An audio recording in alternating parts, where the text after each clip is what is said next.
দিদি প্রথমে তুমি শাড়িটা নিয়ে বলে নাও, তারপর আমি কথা বলবো। খুব সুন্দর শাড়িটা। Thank you ma'am. আর লাল কালো দুটোই আমার ভীষণ পছন্দের রং, সাদা লাল কালো এই তিনটে রং আমি সব থেকে ভালোবাসি। কিন্তু কিন্তু দিদি কিন্তু কিন্তু কিন্তু আমি একটা জিনিস এক্সপেক্ট করেছিলাম যে উনি ধনে খালি কিছু একটা পরে আসবেন,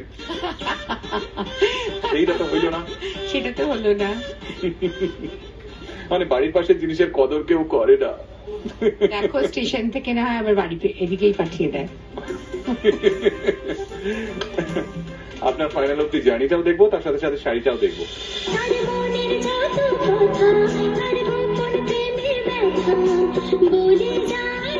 গলাটা তো মানে একটা ঈশ্বর প্রদত্ত গলা। শাড়িটা না খুব সুন্দর, আমি গান শুনবো কি শাড়িটার দিকেই তাকিয়েছি।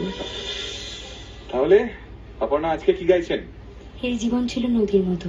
আহা, নির্মলা মিশ্রের অসাধারণ একটা গান, শুনি। ঠিক আছে, চেষ্টা করব। হ্যাঁ।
আমি হয়ে গেছি